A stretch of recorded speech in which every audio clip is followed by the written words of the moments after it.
بسم اللہ الرحمن الرحیم۔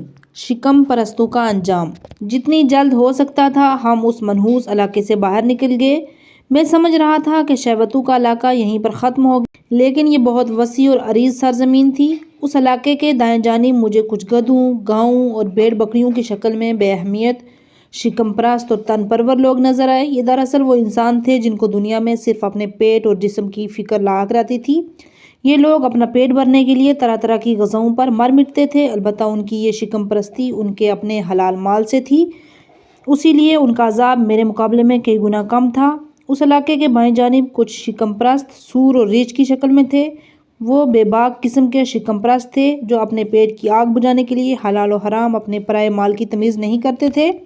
یہ یتیم بے نوا کے مال اور رشوت اور جوئے وغیرہ جیسے برے کاموں سے حاصل کرنے والے پیسوں سے اپنی من پسند غذاؤں سے لطف اندوز ہوتے تھے۔ ان کے پیٹ بہت بڑے اور آگے کو لٹکے ہوئے تھے۔ یہ لوگ بس یہی کہے جا رہے تھے، آخر قیامت کب آئے گی؟ پیٹ کے علاوہ ان کے دیگر تمام اعضاء کمزور اور دبلے پتلے تھے۔ ان کے چہرے سور اور ریچھ کی طرح تھے اور یہ مسلسل عذاب و اذیت میں گرفتار تھے۔ ایسے لوگوں کے متعلق قرآن مجید میں ارشاد ہوتا ہے، سورہ اعراف آیت نمبر 179 میں، جو لوگ اپنے دل، آنکھ اور کان کو خدا کی اطاعت میں استعمال نہیں کرتے اور ان کا اوڑھنا بچھونا صرف ان کا پیٹ ہوتا ہے، یہ لوگ جانور ہیں، بلکہ ان سے بھی بدتر ہیں کیونکہ انہیں اپنے انجام کی کوئی خبر ہی نہیں۔ کردار نے کہا، اگر تم تھکاوٹ محسوس نہیں کر رہے تو پھر روانگی کے لیے تیار ہو جاؤ تاکہ جتنی جلد ہو سکے ہم اس علاقے سے نکل جائیں۔ اگر ہم ابھی روانہ ہوں اور راستے میں کہیں نہ ٹھہریں تو شام تک خواہشات نفسانی کے اس علاقے کی حدود سے نکل جائیں گے۔ ہمیں جلدی کرنا چاہیے تاکہ ہم جتنی جلد ہو سکے وادی برود پہنچ جائیں۔ میں نے اپنے آس پاس ایک نظر دوڑائی تو دور سے مجھے ایک خشک اور بے آب و گیا جنگل و بیابان نظر آیا اور جھلسا دینے والے شدید دھوپ کی وجہ سے سیراب کی شکل اختیار کیے ہوئے مجھے یاد آیا کہ میرا والد بھی وادی برود میں ہے، کیونکہ میرے جہنمی ہونے کے اسباب میں سے ایک بہت بڑا سبب خود میرا والد ہی تھا۔ میں چاہتا تھا جلد از جلد اس سے ملاقات کروں اور جیسے بھی ممکن ہو سکے اسے اپنی بدبختی کا انتقام لوں، شاید اس طرح سے میرے لیے عذابوں کا برداشت کرنا کچھ آسان ہو جائے۔ میں یہ سوچ کر اٹھا، اپنے سفر پر روانہ ہو گیا۔ اپنے باپ سے انتقام لینے کے شوق اور ولولے کی وجہ سے مجھے اپنی تمام تھکاوٹ بھول چکی تھی۔ میں جیسے جیسے آگے بڑھ رہا تھا گرمی کی شدت میں اضافہ ہوتا جا رہا تھا، زمین آگ بنتی جا رہی تھی اور کانٹے اور زیادہ زہریلے اور نوکیلے ہوتے جا رہے تھے۔ مجاہدین فی سبیل اللہ کا اعلیٰ مقام۔ ہم اس علاقے سے نکل کر ایک نہایت سرسبز و شاداب اور بہترین آب و والے علاقے میں داخل ہوئے۔ اس طرف بڑی دلنشین خوشبو پھیلی ہوئی تھی۔ مجھے ایک دلکش آواز سنائی دے رہی تھی۔ کچھ لوگ بلند آواز سے چہک چہک کر کہہ رہے تھے، خدایا، اے معبود، اے پروردگار، ہمیں جلد از جلد وہ تمام نعمتیں نصیب فرما دے جن کا تو نے ہم سے وعدہ فرمایا ہے۔ ہمیں جلد از جلد حور العین کا قرب نصیب فرما دے۔ ہمیں جتنی جلدی ہو سکے پھلوں سے لدے باغات والے محلات تک پہنچا دے۔ ہمیں جنت کے خوش ذائقہ پانی، جنتی پرندوں کے لذیذ گوشت اور انواع و اقسام کے پھلوں سے شاد کام فرما دے۔ میں نے ذرا غور سے دیکھا تو وہ لوگ کچھ بوتے اور کاٹتے ہوئے نظر آئے۔ یہ لوگ جیسے ہی کوئی چیز بوتے وہ اسی وقت سرسبز ہو کر پک جاتی اور یہ لوگ اسے کاٹ لیتے، پھر یہ لوگ کاشت کرتے اور فوراً پکی فصل اٹھا لیتے۔ ان کا یہ کام مسلسل جاری تھا۔ میں نے کردار سے پوچھا، یہ کون لوگ ہیں جن سے دلکش مہک اٹھ رہی ہے اور ان کے چہرے اتنے خوبصورت اور نورانی ہیں؟ اس نے جواب دیا، یہ لوگ حق و صداقت کے راستے میں بے لوث جہاد کرنے والے مجاہدین ہیں۔ یہ لوگ صرف خدا کے قرب کی خاطر میدان جنگ کو روانہ ہوتے اور دین قرآن کے دشمنوں سے جہاد کرتے اور غازی بن کر واپس آتے۔ میں نے پوچھا، اچھا یہ ان کے کچھ بونے اور کاٹنے کا ماجرا کیا ہے؟ اس نے کہا، جتنا بوتے اور کاٹتے جاتے ہیں ہر ساتھ، ہر منٹ، ہر سیکنڈ ان کی نیکیوں میں اضافہ ہوتا جاتا ہے۔ یہ سلسلہ قیامت تک جاری رہے گا، حتیٰ کہ یہ لوگ اپنے اصل مقام میں سکونت پذیر ہوں گے۔ پروں والے گھوڑے۔ اسی اثنا میں مجھے ایک اور دلکش خوشبو محسوس ہوئی۔ یہ ایسے خون کی خوشبو لگ رہی تھی جسے ہزاروں من مشک اور عنبر میں گھون دیا گیا ہو۔ اس خوشبو کے ساتھ ہی مجھے دور سے گھوڑوں کے ہنہنانے کی آواز سنائی دی۔ میں نے اس بیابان کے دائیں طرف نگاہ دوڑائی تو حیرت کے مارے میری آنکھیں کھلی کی کھلی رہ گئی۔ مجھے بہت سے لوگ مختلف خلیوں میں نظر آئے۔ کچھ کے بدن پر سر نہیں تھے، بعض کے ہاتھ پاؤں کٹے ہوئے تھے اور بعض کا بدن پارا پارا اور ہونٹ زخمی تھے۔ یہ لوگ نہایت ہی خوبصورت پروں والے گھوڑوں پر سوار تھے۔ وہ دلکش خوشبو بھی انہی سے آ رہی تھی۔ یہ لوگ انتہائی برق و رفتاری سے اس وسیع عریض بیابان سے گزر گئے اور اپنے پیچھے گھوڑے کی ٹاپو سے اٹھنے والی گرد چھوڑ گئے۔ میں کچھ دیر تک اس گرد کو دیکھتا رہا اور سوچتا رہا، یہ کون لوگ تھے جو اتنی جلدی اس جگہ سے گزر گئے؟ انہوں نے میری یا میری طرح عذاب میں گرفتار دیگر لوگوں کی طرف کوئی توجہ نہیں کی۔ میں نے کردار کی طرف دیکھا تو اس نے کہا، میں بھی انہیں دیکھ رہا تھا، وہ کتنی تیزی سے یہاں سے گزر گئے۔ میں نے کہا، تم انہیں پہچانتے ہو؟ یہ کون لوگ تھے جو اپنے اطراف سے بے خبر اتنی تیزی سے یہاں سے گزر کر غائب ہو گئے؟ کردار نے کہا یہ رائے حق کے کچھ شہداء تھے جنہوں نے میدان جنگ میں جام شہادت نوش فرمایا۔ میں نے تعجب سے کہا شہداء، یہ شہداء کون لوگ ہوتے ہیں؟ اس نے کہا وہ لوگ جو اپنے بیوی بچوں، مال و دولت، عیش و آرام، جاہ و جلال، پیسہ، عہدہ، اس جیسی دیگر دنیاوی نعمتوں سے کنارہ کش ہو کر نیز، شمشیر یا پھر بندوق، مارٹر، گولیوں یا دیگر اسلحوں سے ناطہ جوڑ کر میدان جنگ میں اترتے ہیں اور اپنے اختیار و انتخاب سے جنگ کرتے ہوئے جام شہادت نوش کرتے ہیں۔ انہیں خدا تعالیٰ کی طرف سے ایسے انعامات عطا ہوتے ہیں جو اور کسی کے حصے میں نہیں آتے۔ انہیں جنت میں وہی سواری عطا ہوگی جس پر یہ لوگ دنیا میں اور میدان جنگ میں سوار ہوا کرتے تھے۔ جیسا کہ تم نے ابھی ملاحظہ کیا یہ لوگ اپنے گھوڑوں پر سوار تھے۔ یہ لوگ جنت کے ایک مخصوص دروازے سے اپنی جنگی ساز و سامان سے لیس و بہشت میں داخل ہوں گے جن کا نام باب المجاہدین ہے۔ اس موقع پر فرشتے انہیں خوش آمدید کہیں گے۔ قبر میں ان کا جسم گلنے سڑنے سے محفوظ رہے گا اور تا قیامت تر و تازہ رہے گا۔ ان کے خون کا ایک قطرہ دنیا کے ہر قطرے سے بہتر اور زیادہ قیمتی ہے۔ جیسے ہی ان کے خون کا پہلا قطرہ زمین پر گرتا ہے ان کے تمام گناہ معاف کر دیے جاتے ہیں۔ جب یہ اپنی سواری سے زمین پر گرتے ہیں تو ان کا سر جنت کی 2 حوروں کی گود کی زینت بنتا ہے۔ جوان کے چہروں سے میدان جنگ کی گرد و غبار کو صاف کرتے ہوئے کہتی ہیں خوش آمدید، ہم تو تمہارے لیے ہی خلق ہوئی ہیں۔ جنت کے لباس ان کے زیب تن کیے جاتے ہیں۔ جنت کے خدمت گار انہیں تمام بہشتی خوشبوئیں پیش کریں گے تاکہ جو انہیں آئندہ پسند آئے وہ رکھ لیں۔ یہ شہادت کے وقت ہی جنت الفردوس میں اپنا مقام دیکھ لیں گے۔ انہیں کہا جائے گا کہ تم جس طرح سے چاہو جنت میں داخل ہو جاؤ۔ یہ لوگ لقائے الہی کی عظیم سعادت سے مستفید ہوں گے۔ قیامت کے دن سب سے پہلے یہی لوگ جنت میں داخل ہوں گے اور 100 سال کے راستے کو ایک لمحے میں طے کر لیں گے۔ ان لوگوں کو وادی برود میں ٹھہرنا نہیں پڑے گا بلکہ یہ لوگ پلک جھپکنے میں سانپوں، بچھوؤں اور دیگر منحوس مخلوقات سے پر اس خطرناک سرزمین سے گزر جائیں گے۔ ان لوگوں کو اس سرزمین کی سختی اور عذاب کی خبر تک نہیں ہوگی۔ میں حسرت کی آگ کی لپیٹ میں آ گیا۔ جب مجھے شہداء کی فضیلت کا پتہ چلا اور بارگاہ الہی میں ان کی قدر و منزلت کے بارے میں معلوم ہوا تو مجھے ان پر بہت رشک آیا۔ میں نے سوچا کاش مجھے بھی یہ مقام و منزلت نصیب ہوتی۔ میں نے بے اختیار ہو کر زیر لب یہ جملہ کہا وہ کتنے خوش نصیب ہیں اور میں کتنا بد نصیب ہوں۔ میں بہت غمزدہ تھا۔ میرا پورا وجود حسرت و ندامت میں ڈوبا ہوا تھا۔ میری ٹانگیں کھڑے ہونے کی توانائی کھو چکی تھی اس لیے کہ میں اسی جگہ زمین پر بیٹھ گیا۔ خود سے کہا ان شہداء کا کتنا عظیم مقام ہے، کتنا اونچا درجہ ہے، یہ کتنی عظیم قدر و منزلت کے مالک ہیں۔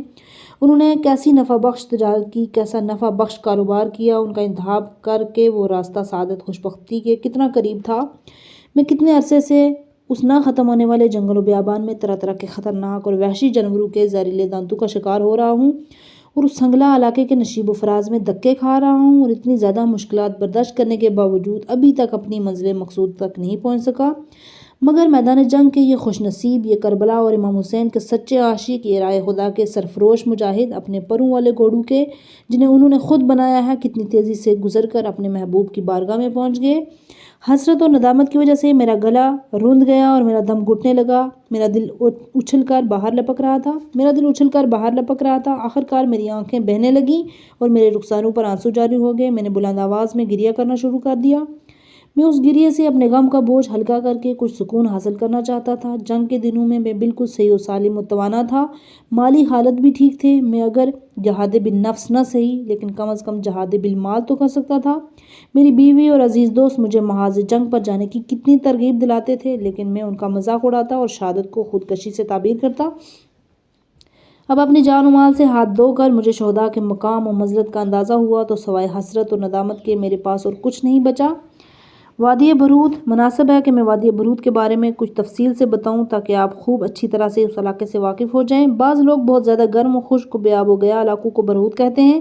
کچھ لوگ برود کو ایک افسانوی علاقہ سمجھتے ہیں جیسے دیو بھوت، اژدہا، کوہ کاف اور انکا جیسی دیگر افسانوی چیزیں۔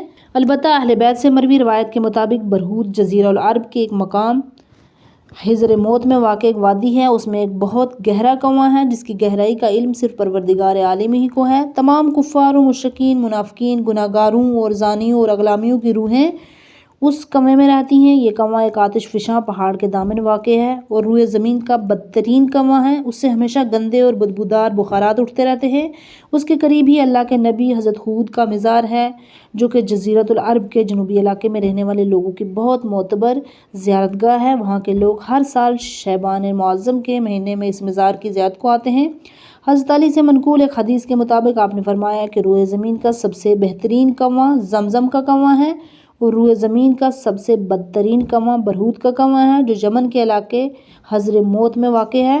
وادی برہوت کی جغرافیائی حیثیت: برہوت براعظم ایشیا کے جنوب مغربی، سعودی عرب کے جنوب مشرق اور یمن کے شمال میں واقع ایک نہایت ہی خطرناک اور ہولناک علاقہ ہے۔ یہ علاقہ ایک گڑھے کی مانند شمال کی جانب سے خلیج فارس، مشرقی جانب سے عمان کے پہاڑوں اور جنوب سمت سے یمن کی پہاڑوں کے درمیان واقع ہے۔ حدود رابعہ کے لحاظ سے یہ علاقہ تقریباً 16 سے 22 درجے عرض بلد شمالی اور 44 سے 55 درجے طول بلد شرقی میں واقع ہے اور اسے عرب اصطلاح میں ربع الخال کا نام دیا گیا ہے۔ اس کا رقبہ 3,90,000 مربع کلومیٹر سے زیادہ ہے۔ اس کے شمال میں خلیج فارس، مشرق میں بحیرہ عمان، جنوب میں بحر ہند، خلیج اردن، جبکہ مغرب میں بحیرہ الاحمر واقع ہے۔ یہ انتہائی گرم وادی مکمل خشک اور بیاب ہو گیا ہے۔ اس پوری وادی میں جگہ جگہ گرم ریت کے ٹیلے ہی ٹیلے پھیلے ہوئے ہیں جو گرم ہواؤں کی وجہ سے اپنی جگہ بدلتے رہتے ہیں۔ یہ ایک نشیبی اور نسبتاً ہموار علاقہ ہے اور اس میں کوئی قابل ذکر پہاڑ نہیں۔ یہ علاقہ سطح سمندر سے تقریباً 250 میٹر بلندی پر واقع ہے اور اس کے انتہائی مشرقی علاقے کی سطح سمندر سے اونچائی 100 میٹر سے بھی کم ہے۔ صرف اس کے مغرب میں واقع بحر الاحمر کے ساحل پر کچھ پہاڑ واقع ہیں جن کی بلندی 2000 میٹر تک ہے۔ ان پہاڑوں نے ایک دیوار کی مانند اس وادی کو گھیر رکھا ہے۔ اس علاقے کا سالانہ درجہ حرارت اوسطاً 18 درجے سینٹی گریڈ ہے۔ محل وقوع کے لحاظ سے یہ علاقہ کرۂ شمالی کے میدانی حصے میں واقع ہے۔ دنیا کے کچھ اور علاقوں کا موسم بھی اس علاقے جیسا ہے۔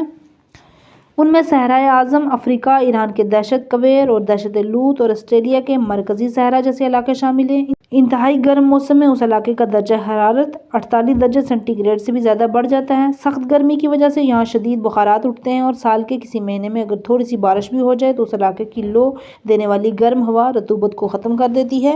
اس علاقے میں کوئی نہر یا دریا وجود نہیں رکھتا۔ بارش کے وقت کچھ چھوٹی ندیاں سی بہتی ہیں جو کہ بارش ختم ہونے پر بہت جلد خشک ہو جاتی ہیں۔ شدید گرم و خشک موسم کی وجہ سے یہاں پر کوئی سبزہ یا درخت نہیں اگتا۔ اس خطرناک وادی میں صرف ایک خاص قسم کی خاردار جھاڑیاں موجود ہیں جنہیں صرف اونٹ کھا سکتا ہے، البتہ وہ بھی صرف ایک بار، کیونکہ ان کے کانٹے اتنے تیز ہیں کہ اونٹ کے ہونٹ، منہ اور زبان ان سے زخمی ہو جاتے ہیں۔ یہ جھاڑیاں کافی فاصلے کے ساتھ اس پوری وادی میں پھیلی ہوئی ہیں۔ میری بیان کردہ وادی برہوت کی مذکورہ جغرافیائی حیثیت تو اہل دنیا کے لیے ہے جسے تم قریب جا کر مشاہدہ کر سکتے ہو، اپنی خاکی عقل سے جہنم کے اس زندہ نمونے کو مشاہدہ کر سکتے ہو۔ باقی جس دنیا میں ہم لوگ ہیں وہ تمہاری دنیا سے بہت مختلف ہے، اگرچہ وہ بھی تمہاری اس دنیا میں واقع ہے۔ یہ بات ملحوظ خاطر رہے کہ برزخ کی جغرافیائی حیثیت گنہگاروں اور نیکوکار افراد کے لحاظ سے مختلف ہے۔ مثال کے طور پر اگر ہم نے کہا کہ گرمیوں میں وادی برہوت کا درجہ حرارت 48 درجے سینٹی گریڈ ہوتا ہے تو یہ اس کا دنیاوی درجہ حرارت ہے، لیکن برزخ میں کئی گنہگار کے لیے اس کا درجہ حرارت 55 درجے سینٹی گریڈ، کسی اور کے لیے 60 درجے اور کسی کافر کے لیے 70 درجے سینٹی گریڈ سے بھی بڑھ سکتا ہے۔ جاہ بلہوت کی اصل حقیقت میں آپ لوگوں کو اس سے پہلے بتا چکا ہوں کہ وادی برہوت میں بلہوت نامی ایک کنواں واقع ہے۔ اس زمین کا رہنے والا کوئی انسان اس کنویں کی اندرونی حقیقت کا تصور نہیں کر سکتا۔ ان واقعات کو پڑھنے والے لوگ اگر بے دین ہیں یا پھر مجھ بدبخت کی طرح دین کا مذاق اڑانے والے ہیں تو خدا کرے وہ اپنی اصلاح کی فکر کریں اور خود کو بلاؤں اور مصیبتوں سے پور اس سرزمین اور وحشتناک کنویں کے عذاب میں گرفتار ہونے سے بچا لیں۔ اگر میں اس سے پہلے ہونے والے عذاب کا جاہ بلہوت کے عذاب سے موازنہ نہ کروں تو یہی کہہ سکتا ہوں کہ بلہوت کے عذاب کے سامنے اس پہلے عذاب کو عذاب کہنا ہی مذاق ہے۔ علاوہ ازیں وادی برہوت جیسا اذیتناک موسم دنیا میں کہیں اور بھی نہیں ہے۔ اسے صرف جہنم کی ایک جھلک دکھانے کے لیے بنایا گیا ہے تاکہ انسان اسے دیکھ کر قیامت کے دن کے بارے میں کچھ غور و فکر کر سکے، ورنہ تین اطراف سے سمندر میں گرے ہوئے علاقے کا موسم تو انتہائی خوشگوار ہونا چاہیے تھا، نہ کہ اس قدر گرم و خشک۔ ہم مسلسل اپنا سفر طے کرتے ہوئے آگے کی طرف بڑھتے جا رہے تھے۔ ہمیں دور سے چھوٹی چھوٹی پہاڑیاں نظر آنے لگی۔ وادی برہوت کے حالات کردار مسلسل مجھ سے کہے جا رہا تھا، اب عنقریب تم وادی برہوت میں داخل ہونے والے ہو، تمہاری اپنے باپ سے ملاقات کی خواہش پوری ہونے والی ہے۔ میں نے کہا، کردار ذرا مجھے وادی برہوت کے متعلق تو کچھ بتاؤ، اس میں رہنے والے افراد کس حال میں رہتے ہیں؟ کردار نے کہا، دوست تم میری بری شکل اور صورت میں بدبو کی وجہ سے میری رفاقت پر بہت نالاں تھے، لیکن وادی برہوت جا کر تم آرزو کرو گے قیامت تک میری رفاقت میں اس سفر کو جاری رکھتے اور کبھی وادی برہوت نہ پہنچتے۔ تم آرزو کرتے کہ تمہیں میرے جیسے بلکہ مجھ سے بدتر بیسیوں کے دارو کی رفاقت نصیب ہوتی مگر چاہے بلوط کے عذاب میں گرفتار نہ ہوتے۔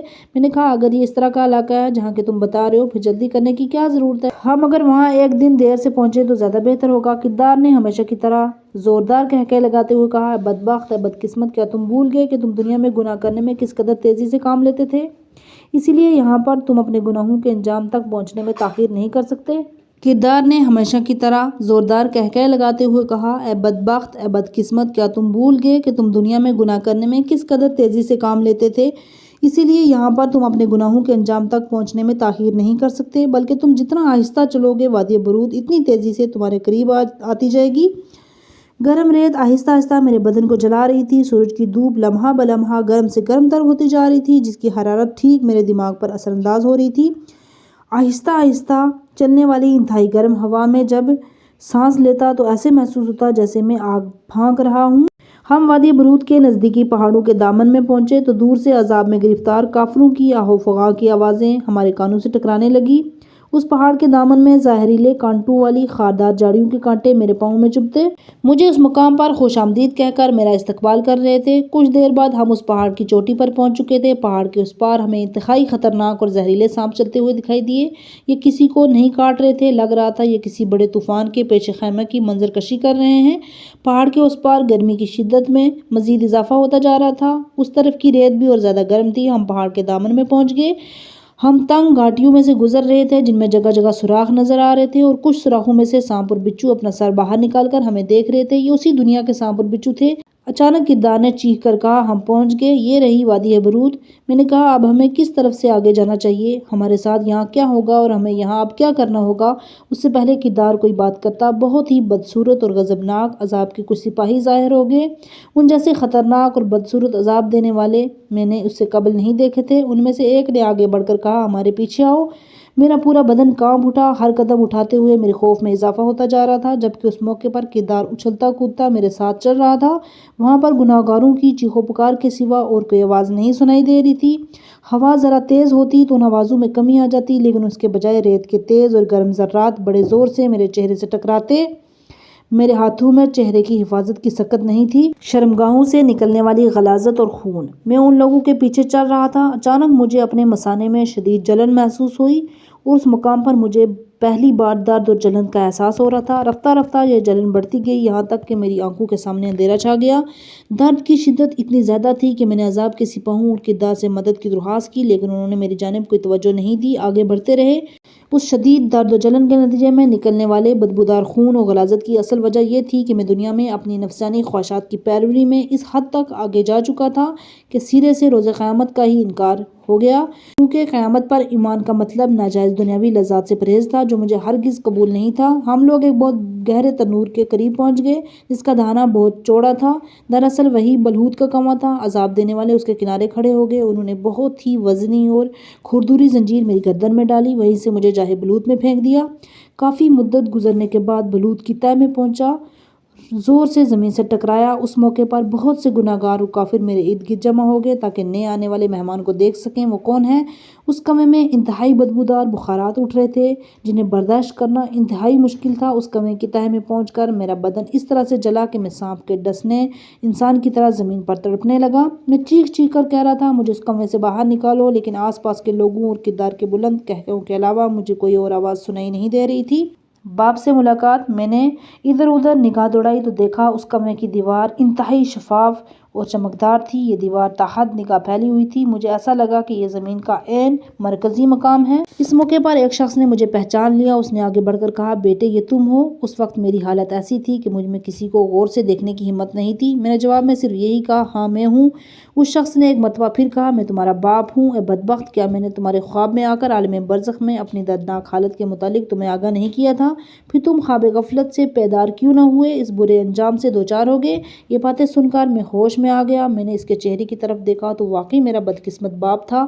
مجھے اس پر پہلے ہی سے بہت غصہ تھا۔ میں نے طیش میں آ کر پاس پڑے ہوئے گرم پتھر اس پر برسانے شروع کر دیے۔ مجھ سے جتنا ہو سکتا تھا اسے برا بھلا کہہ رہا تھا۔ میں اس سے کہہ رہا تھا تم ہی میری بدبختی اور بیچارگی کا اصل سبب ہو، تم نے مجھے لقمہ حرام کیوں کھلایا، تم نے مجھے دین سے آگاہ کیوں نہ کیا، تم نے مجھے گناہ کی ترغیب کیوں دلائی، تم نے مجھے بے حیائی و برے کاموں سے کیوں نہ روکا، تم مجھے مسجد کیوں نہ لے گئے، تم نے مجھے علماء دین کی صحبت میں کیوں نہ بٹھایا، تم نے مجھے نماز روزے کی ترغیب کیوں نہ دلائی، تم مجھے پیغمبر اکرم علیہ مسمون کی تعلیمات سے روشناس کیوں نہ کروایا، تم نے مجھے ضرورت مندوں کی امداد کرنے کی ترغیب کیوں نہ دلائی۔ تم کچھ اور انتظار کرنے کے بعد پہلے بقیہ فرزندوں سے بھی یہی پر ملو گے۔ یہ سلسلہ گھنٹوں جاری رہا۔ میں اس بیچارے کو مسلسل کوس رہا تھا۔